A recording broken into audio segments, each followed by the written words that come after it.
जय मेरे फ्रेंड्स। चलो, लास्ट लेक्चर में हमने क्वेश्चन नंबर 12 तक डिस्कस किया था।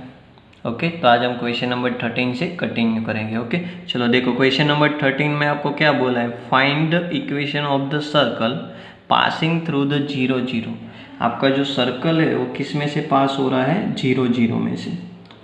सर्कल है वो पास किस में से हो रहा है, 0 0 में से। और दूसरा आपको क्या बोला है, in making the intercept A and be on the coordinate axis. Okay, नया वर्ड आया है, देखो इंटरसेप्ट। जो आपका सर्कल है वो इंटरसेप्ट बना रहा है कोऑर्डिनेट एक्सिस पे। कौन सा इंटरसेप्ट बना रहा है, ए एंड बी। इसे आपको इधर क्वेश्चन में दिया है। ओके, तो आपको फाइंड क्या करना है, find the equation of the circle. Okay, चलो ध्यान दीजिए। पहले सर्कल के बारे में आपको बोला क्या, वो पहले देखिए। इंटरसेप्ट मतलब क्या होता है वो भी आपको पता होना चाहिए। आप लाइन चैप्टर पढ़े थे, उसमें आप ऑलरेडी पढ़ चुके हैं, एक्स इंटरसेप्ट और वाई इंटरसेप्ट लाइन का। ओके, मतलब आपकी लाइन है वो एक्स एक्सिस को जहाँ कट करती है वो आपका क्या होता है, एक्स इंटरसेप्ट। और जहाँ पे वाई एक्सिस को कट कर रही है उसका वो आपका क्या होता है, वाई इंटरसेप्ट। वो लाइन के लिए था। तो सेम टू सेम हम किस में लोगे, सर्कल में। सेम टू सेम के सर्कल में, सर्कल जहाँ पे एक्स एक्सिस को कट कर रहा है वो उसका क्या होगा, एक्स इंटरसेप्ट। और जहाँ पे वाई एक्सिस पे कट कर रहा है सर्कल, वो आपका क्या बनेगा, वाई इंटरसेप्ट। तो इसका मीनिंग क्या है, आपका जो सर्कल है वो एक्स एक्सिस पर कहाँ इंटरसेप्ट करेगा, कहाँ इंटरसेप्ट करेगा, वो ए पॉइंट पे। और वाई एक्सिस पे कौन से पॉइंट पे कट करेगा, बी पॉइंट पे। ओके, मतलब मैं अगर जनरल रफ कोई फिगर बना रहा हूँ तो ऐसी कोई आपकी फिगर बनेगी। ये आपकी कोऑर्डिनेट एक्सिस है, ये आपका ओरिजिन है, यानी उसके कोऑर्डिनेट क्या हो गए, 0 0। और आपका जो सर्कल है वो 0 0 में से क्या हो रहा है, पास हो रहा है। ओके, और 0 0 में से पास हो रहा है। सेकंड चीज़ आपको क्या बोले, वो एक्सिस पे कौन सा इंटरसेप्ट बना रही है, ए और बी। तो ये आपका सर्कल है 0 0 में से पास हो रहा है। और एक्स एक्सिस पे ए इंटरसेप्ट बना रही है, उसका मीनिंग क्या है, ए डिस्टेंस होगा, ए डिस्टेंस वो आपका क्या होगा, ए। मतलब अगर मुझे ए पॉइंट के कोऑर्डिनेट लिखने हैं तो मैं क्या लिख सकता हूँ, ए 0 एक्स एक्सिस है इसलिए। और ए पॉइंट के कोऑर्डिनेट लिखने हैं तो मैं क्या लिख सकता हूँ इसको, 0 बी, क्योंकि ए इंटरसेप्ट कितना है, बी। ओके, चलो, तो इधर आपको इतना पता चल गया, आपका जो सर्कल है वो 3 पॉइंट में से पास हो रहा है। कौन कौन सा पॉइंट, तो फर्स्ट ऑफ ऑल है 0 0, सेकंड पॉइंट है ए 0, और थर्ड पॉइंट आपका है 0 बी। ये तीनों पॉइंट में से आपका सर्कल क्या हो रहा है, पास हो रहा है। ओके, 3 पॉइंट अगर आपके पास है तो आप सर्कल का इक्वेशन निकाल सकते हो। ओके, फर्स्ट ऑफ ऑल मैं सर्कल का स्टैंडर्ड इक्वेशन लिखता हूँ। सर्कल का स्टैंडर्ड इक्वेशन क्या है बोलिए तो, x minus h all square plus y minus k all square is equal to r square.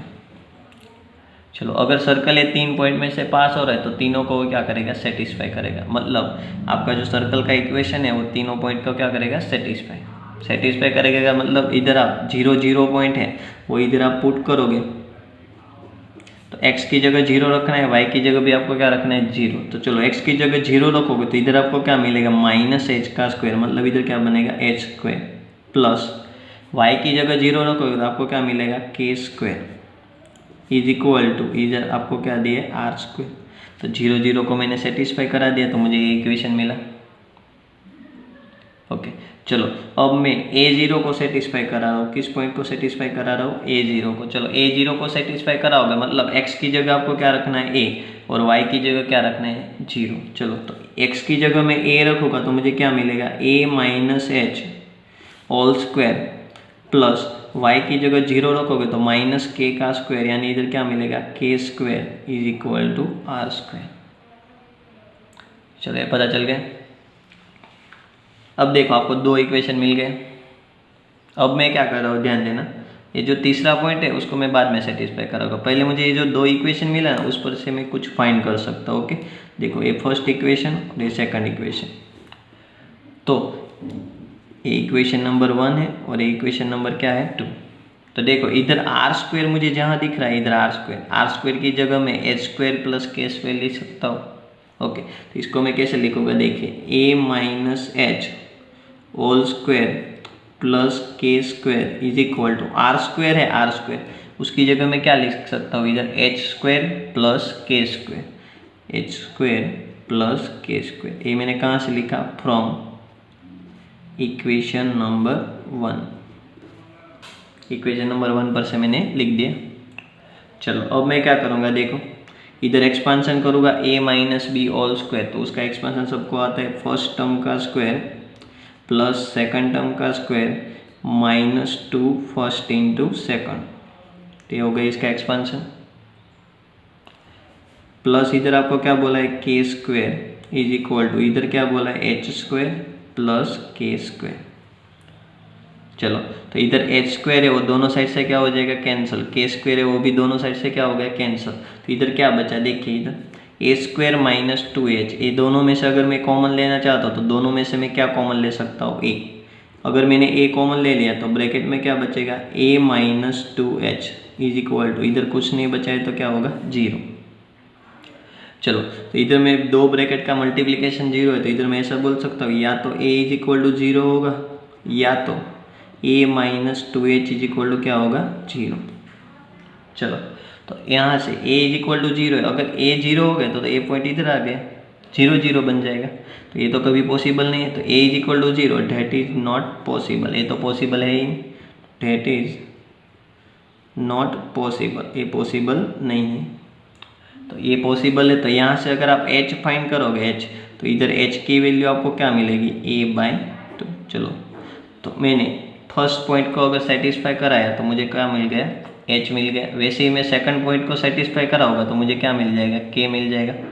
Okay चलो h और k तो पता है और आर स्क्वायर की वैल्यू तो आप लोगों को मालूम है, तो यहाँ से आपका क्या निकल जाएगा स्टैंडर्ड इक्वेशन। ओके चलो तो अब मैं सेकंड पॉइंट को सेटिस्फाई करा होगा। सेकंड पॉइंट आपका कौन सा है 0b।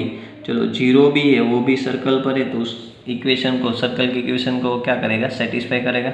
चलो तो 0b को मैं इधर सेटिस्फाई करा होगा तो x की जगह क्या रखना है 0, तो x की जगह 0 रखोगे फ्रेंड्स तो इधर आपको क्या मिलेगा एच स्क्वायर प्लस y की जगह आपको क्या रखना है b रखोगे तो इधर आपको क्या मिलेगा b minus k whole square is equal to friends आपको क्या बोला है आर स्क्वायर। चलो अब देखो ये आपको इक्वेशन मिला। अब आपको पता है आर स्क्वायर है, आर स्क्वायर की जगह आप क्या बोल सकते हो friend H square plus k square बोल सकते हो ऐसा। चलो तो जहाँ मुझे आर स्क्वायर दिख रहा है वहाँ मैं क्या रख दूंगा H square plus k square, इधर आप ऐसा लिख सकते हो एच स्क्वायर। अब इसका एक्सपांसन करोगे तो क्या मिलेगा बताइए b square minus 2bk plus k square is equal to r square की जगह आप क्या बोल सकते हो h square plus k square. चलो एच स्क्वायर दोनों साइड से क्या हो गया कैंसिल, के स्क्वायर दोनों साइड से क्या हो गया कैंसिल। जैसा हमने इधर किया वो सेम टू सेम प्रोसेस इधर करनी। ओके चलो तो ये दोनों टर्म में से कॉमन क्या आ रहा है, ये दोनों टर्म में से b कॉमन ले लिया तो बचेगा क्या इधर b minus 2k is equal to 0। चलो दो ब्रैकेट का मल्टीप्लिकेशन इज इक्वल टू 0, तो उसका मीनिंग क्या होगा या तो b 0 होगा या तो b माइनस 2k है वो क्या होगा आपका 0।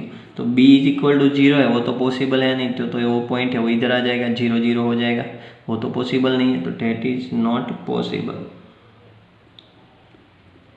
तो यहाँ से आपको k की वैल्यू क्या मिलेगी फ्रेंड्स b/2। चलो h और k दोनों पता चल गया। अब आपको इक्वेशन में किस किस की वैल्यू चाहिए h k और आर स्क्वायर। चलो आर स्क्वायर भी अभी आपको चाहिए, आर स्क्वायर की value H square plus k square है पर वो तो नहीं रखनी है। h और k की वैल्यू जो मिली आपको वो इधर पुट कर दीजिए। तो पहले मुझे अभी क्या फाइंड करना पड़ेगा r square is equal to क्या है h square plus k square. चलो h की वैल्यू क्या है बताइए h is equal to a/2, उसका स्क्वायर करोगे तो क्या मिलेगा a²/4 प्लस के स्क्वायर करोगे तो इधर क्या मिलेगा b²/4। तो मतलब आर स्क्वायर की वैल्यू सबको मालूम हो गई कितनी है a² प्लस b²/4, तो ये आपको आर स्क्वायर मिल गया। चलो h पता चल गया, k पता चल गया, आर स्क्वायर पता चल गया, तो यहाँ से आप स्टैंडर्ड इक्वेशन लिख सकते हो, सबको पता है। चलो स्टैंडर्ड इक्वेशन ये है। चलो सब वैल्यू पुट कर दीजिए x माइनस h की जगह क्या रखना है a/2 whole square plus y minus k की जगह क्या रखना है b/2 whole square is equal to r square की जगह क्या लिख सकते हो a² प्लस b²/4। तो ये मिल गया आपको फाइनल आंसर, ये हो गया आपका स्टैंडर्ड इक्वेशन। ओके चलो नेक्स्ट देखते हैं क्वेश्चन नंबर 14।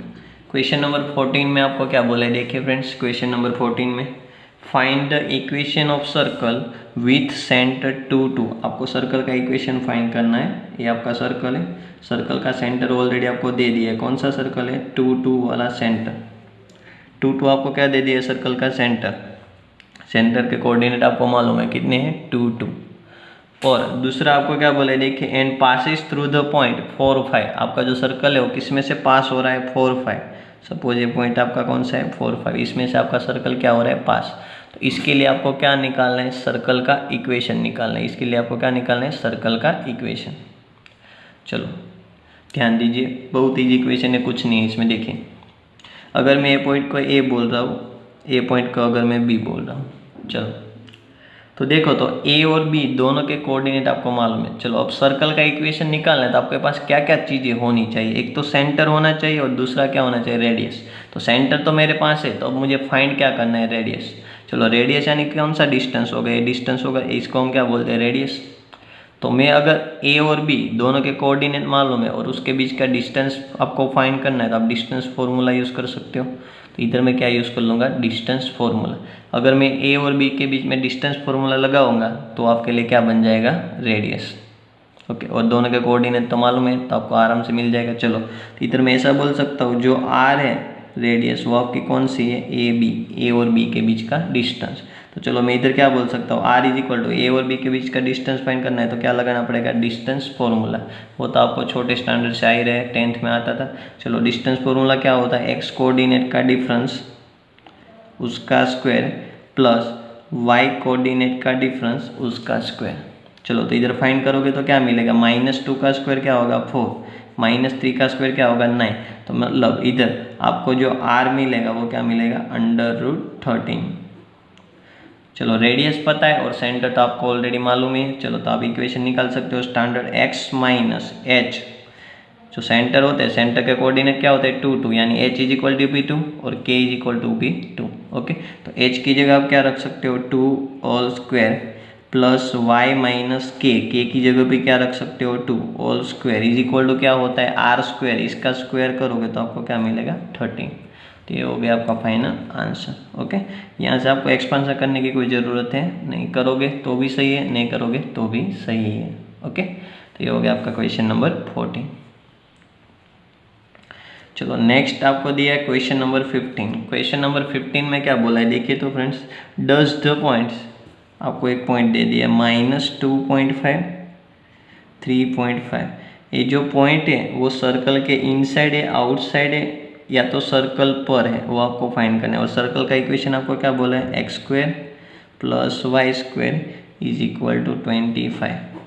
ये आपको सर्कल दे दिया है, ये सर्कल के अंदर ये पॉइंट है, सर्कल के बाहर है या तो सर्कल पर है, वो आपको बताना है। ओके, चलो तो कैसे सोल्व करोगे? देखिए, फर्स्ट ऑफ ऑल ये सर्कल कौन सा है वो मैं आपको बताता हूँ। देखो x² प्लस y² है तो इसको मैं ऐसे लिख सकता हूँ, x minus 0 whole square plus y minus 0 whole square is equal to 5²। ऐसे लिख सकता हूँ इसको।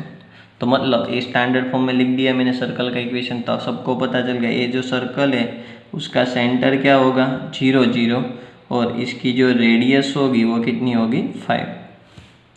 तो देखो ये आपका सर्कल है, उसका सेंटर क्या है? ओरिजिन यानी 0 0, और इसकी रेडियस कितनी है? 5 यूनिट्स। कितनी रेडियस है इसकी?